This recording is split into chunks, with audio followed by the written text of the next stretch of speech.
Episode 2 குட்டி குஞ்சனம் சும்மா ரக்கணும். அவன் பேர் கென் டக்காகுரா அப்படின்னு சொல்லிட்டு கேட்டோன்னுமே அவள் இதெல்லாம் ஒத்துக்க முடியாது அப்படின்னு சொல்லிட்டு கரன்னு கத்துறா. ஆனால் இந்த கேப்பில் கிளவி ஆவி அவனுக்குள்ளார பூந்துக்கிட்டு அவன் வாழைப்பழத்தை கேட்குது. இவகிட்ட தான் சைக்கிளுக்கு பவர் இருக்கு, அதை வச்சு அவனை தூக்கி போட்டுடுறா. அவனை கென்னுன்னு கூப்பிட முடியாதுன்னு சொல்லிட்டு ஒக்கரவுன் அப்படின்னு பேரும் வைக்கிறா. இந்த அக்கப்பூரில் விடிஞ்சு போயிடுது. ஸோ பகலில் பேய் வராது அப்படின்னு சொல்லிட்டு ராத்திரி வரைக்கும் எங்கள் வீட்டில் என் கூட ஏறு அப்படின்னு சொல்லிட்டு அவனை கூப்பிட்டுட்டு போயிடுறான். நம்ம சோடா புட்டி முதல்ல ஹீரோயின் வீட்டுக்குள்ளே போகிறதுக்காக அடி எடுத்து வைக்கிறான். பத்திக்கிட்டு எறிகிறான்.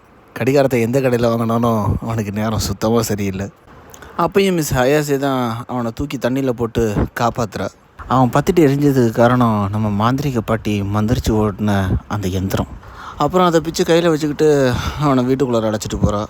அந்த வீட்டில் அவளும் அந்த பாட்டி மட்டும்தான், வேறு யாருமே கிடையாது. நான் ட்ரெஸ் மாற்றிட்டு வரான்னு வெளியில் வெயிட் பண்ணுன்னு சொல்கிறான். அவனை கதவை சாத்துறான். ஆனால் கிளவி சும்மா இருக்க மாட்டேங்குது. அவனை திருப்பி வந்து அவனை அடி வாங்க வைக்கிறது. கிளவி சுட்டதுக்கப்புறம் எப்படி இருக்குன்னு பார்க்கணும் காட்டுன்னு சொல்கிறா. அவன் காட்ட முடியாதுன்னு சொல்கிறான். அவனுக்கு வேறு ட்ரெஸ் இல்லாததுனால அவள் ட்ரெஸ்ஸையை கொடுத்து போட்டுக்க வைக்கிறா. எனக்காக நீ நின்ன, அவன் கூட ஃப்ரெண்டாக பழகணுன்னு தான் ஆசைப்பட்டேன். ஆனால் உனக்கெல்லாம் என்னை பிடிக்காது. இந்த பிரச்சனை முடிஞ்சோன்னுமே உன் வழியை பார்த்துட்டு நீ போ, என் வழியை நான் பார்த்துக்கிறேன் அப்படின்னு சொல்கிறான். அதுக்கு அவள் கோவப்படுறா. அவன் மேலே சிம்பத்தி ஆகி நான் உன்னை விட்டு போக மாட்டேன்னு சொல்கிறேன். ஆனால் அவன் அவளை கிண்டல் பண்ணுறான் அப்படின்னு நினச்சிக்கிட்டு அவளை திட்டுறான்.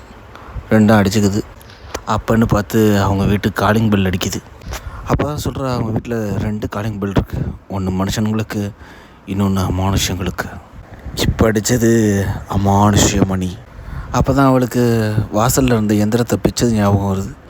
அதனால தான் பேய் உள்ளுக்கு வந்துருச்சு. அந்த ஸ்டிக்கரை எடுத்த இடத்துல திருப்பி ஓட்டணும்னு சொல்லிட்டு கொல்லப்புறம் வழியால் 2 பேரும் வெளியில் வராங்க. ஆனால் அவங்க எந்திரத்தை ஓட்டுறதுக்குள்ளார வீடை சுற்றிலும் ஒரு சுவர் எலும்பி வீட்டையே மூடிடுச்சு. 2 பேரும் மூக்குலேருந்து ரத்தம் வருது. அப்போ தான் தெரியுது சுற்றிலும் விஷவாயு பரவி இருக்குன்னு. அப்போ தான் மேலே இந்த தலையில தொங்கிக்கிட்டு இன்ட்ரோ ஆகிறான் சும்மா அரக்கன். மாந்திரிக பாட்டியோட எந்திரத்தை அந்த கேட்டில் ஓட்டினா தான் தப்பிக்க முடியும். அதனால் அதுவும் பயன்படலை. அவனோட அட்டாக்ஸ் எல்லாமே சுமோ ரெஸ்லர் மாதிரி தான் இருக்குது. அவனை சமாளிக்க முடியாமல் நம்ம 2 பீஸும் தெரிச்சு ஓடுதுங்க. இந்த கேப்பில் நம்ம கன்னட தலையன் அந்த மான்ஸ்டரோட பேரை கண்டுபிடிச்சிட்டான். Flat Woods monster. அது அமெரிக்காலையும் ஜப்பான்லேயும் பார்த்துருக்காங்க. அது கொடூரமானது அப்படின்னு சொல்கிறான். இவன் பேயின்னு நினச்சிட்டு இருக்கிறதெல்லாம் அவன் ஏலியன்னு சொல்கிறான். 2 பேரும் சேர்ந்து ஒரு உடன்படிக்கைக்கு வராங்க. பேயும் ஏலியன் ஒன்று, அது தெரியாதவன் இல்லை மண் அப்படின்னு. பேய்க்கும் ஏலியன்ஸுக்கும் ஏதோ ஒரு கனெக்டிவிட்டி இருக்கும் அப்படின்னு சொல்லிட்டு 2 சொல்லிக்குதுங்க. இதுங்களை அட்டாக் பண்ணுறது போதாதுன்னு அடிக்கடி அவன் விஷவாயு வேறு திறந்து விட்றான். அதுங்களை அடித்து பொழந்துக்கிட்டு இருக்க நேரத்தில் கிளவியோட ஆவி, கிளவியோட சாபம் நம்ம கண்ணாடி தலையன்ட்ட வேலையை காட்டுது.